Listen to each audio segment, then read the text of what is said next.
The teachers have an important responsibility of raising the level of motivation in the class so that interest in learning activities persists throughout the lesson.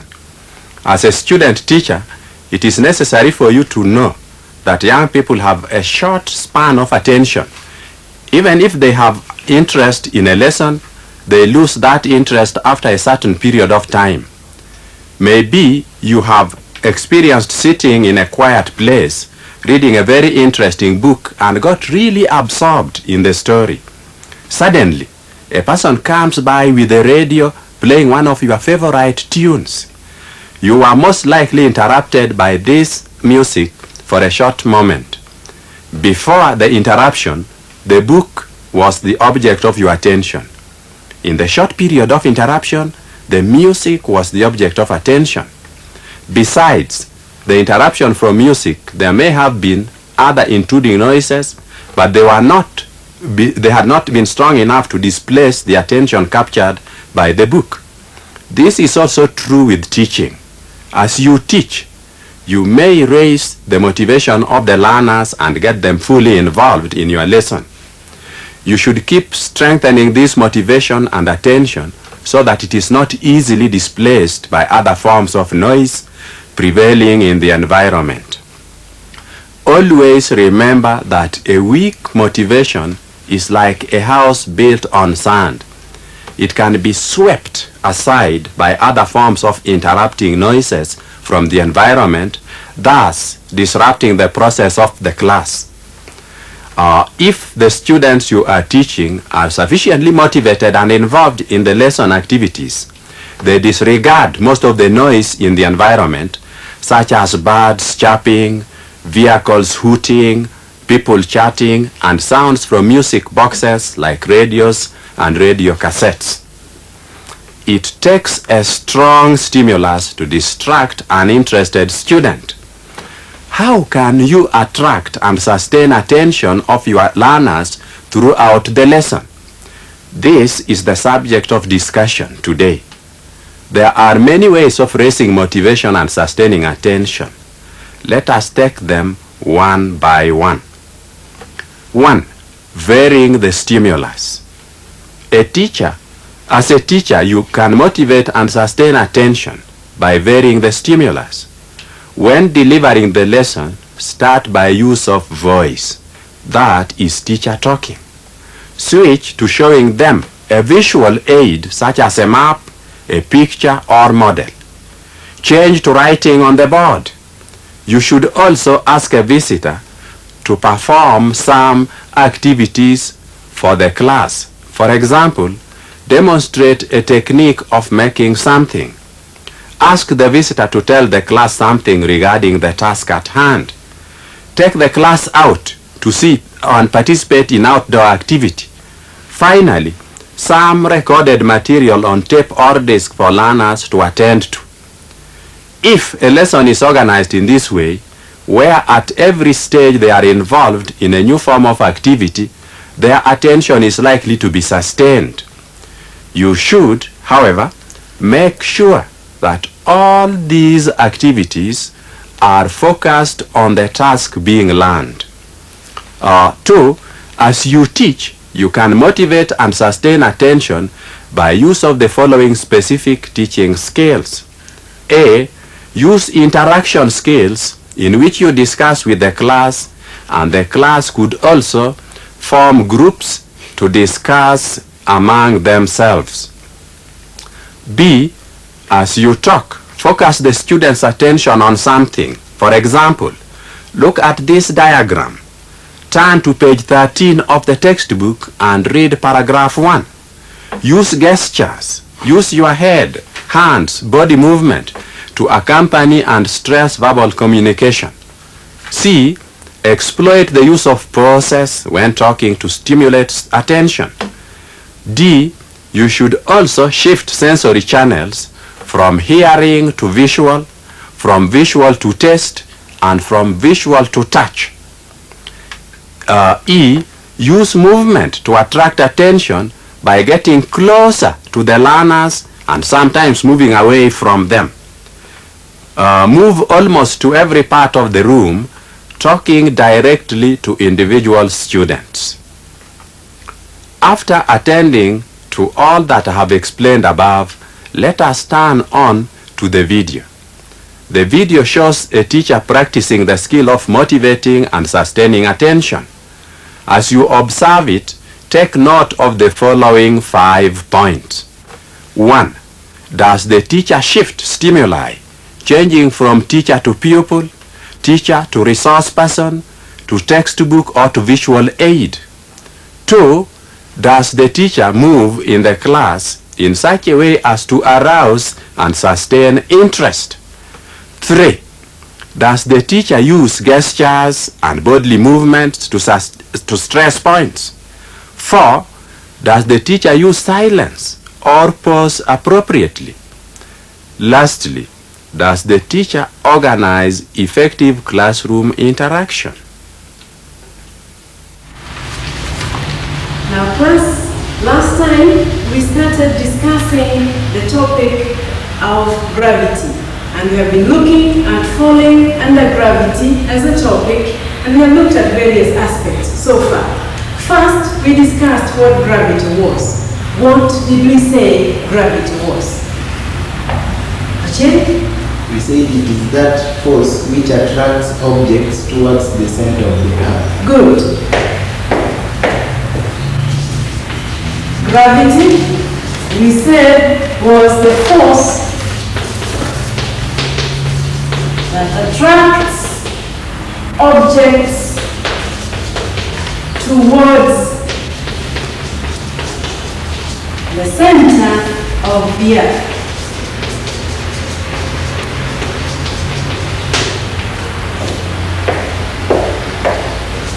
So that if we have an object like this piece of paper here, and we released the object, what do you expect to happen? Uganda? It falls under the influence of force of gravity. Right, just watch.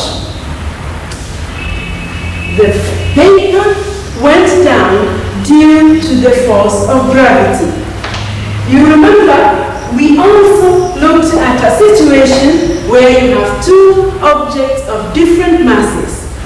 Let's say you have an object A, which is big, and an object B, which is small.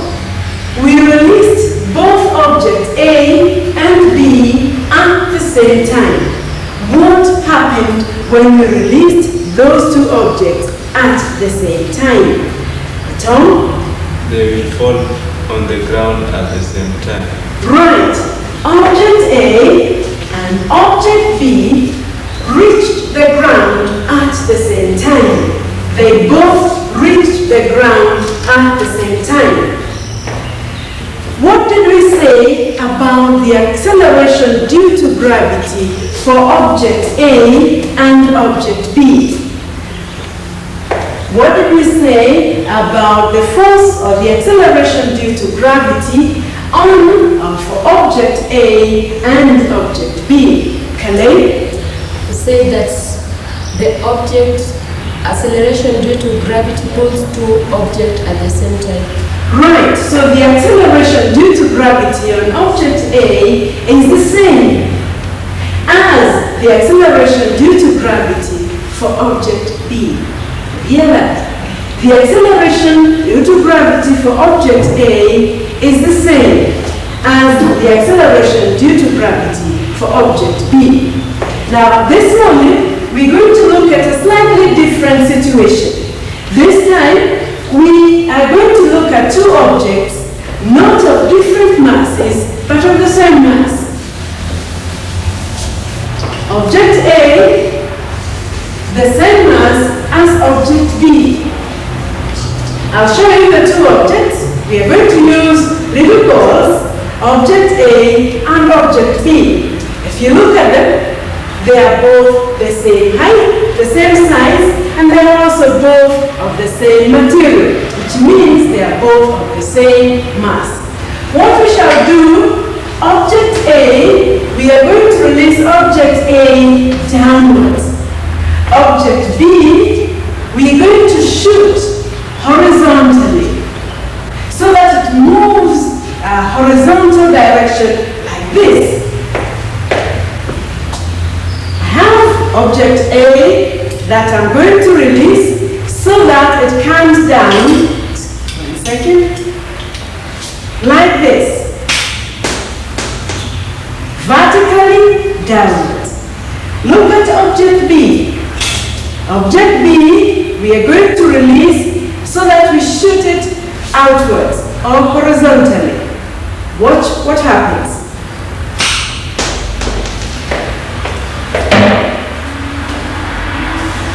Now, instead of releasing both of them differently, we shall have Omondi release both of those objects at the same time.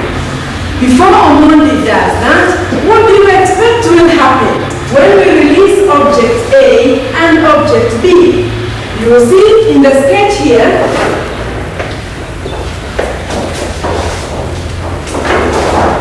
I have the two motions.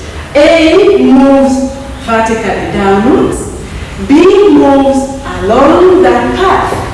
What do you expect to happen? Uganda? They both fall at the same time. Okay. Bonnie, what do you think? They both should reach the ground at the same time. Okay. Does anybody have a different opinion? I think they will both fall on the ground at the same time. Okay. It looks as if all of you think it will happen at the same time. Now let's see what happens then. Omondi, can you release both of those balls at the same time? Hold it carefully. Now class, I want you to look at what happens very carefully and listen to the sound as they hit the ground. Right?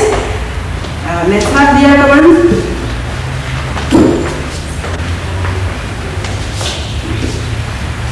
Let's try it one more time. Let's try it one more time. Just to confirm that probably your feelings were right. Right. What did you observe, Tom? What did you observe, Tom? The two objects A and B fall on the ground at the same time. Right. Objects A and B both reach the ground at the same time.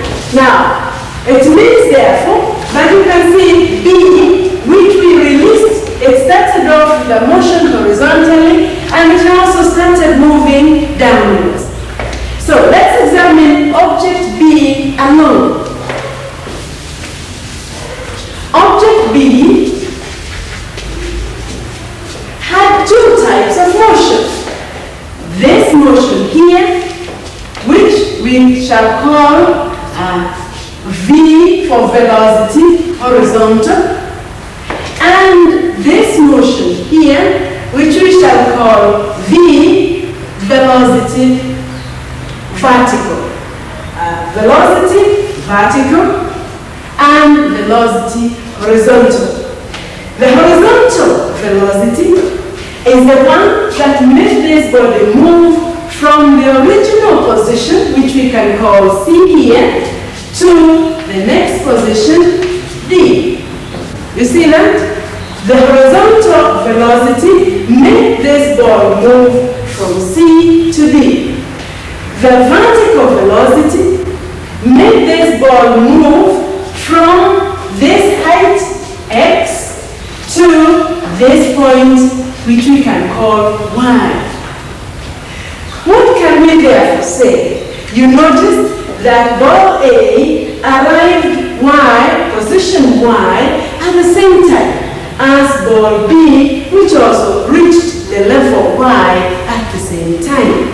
What can we say about the relationship between the velocity horizontal and the velocity vertical for ball B?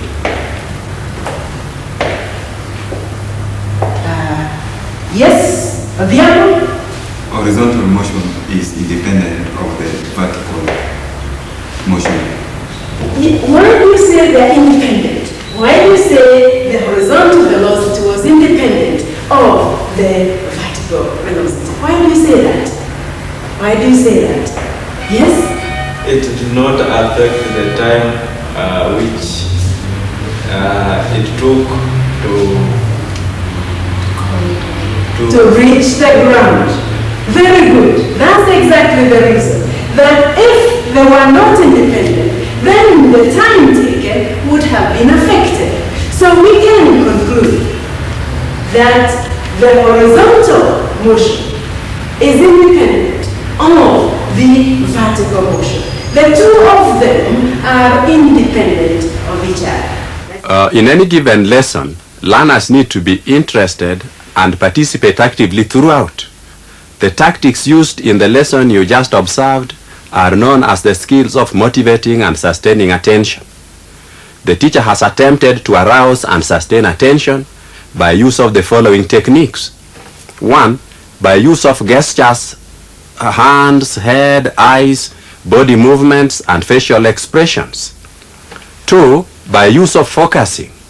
That is, using of words such as "look here," "this is very important," and so on. 3. By pausing, thus introducing interludes of silence as they talk to the class. 4. By shifting sensory channels, which involve shifting from use of a diagram to a voice and then to a printed message, thus engaging the senses of hearing and sight. 5.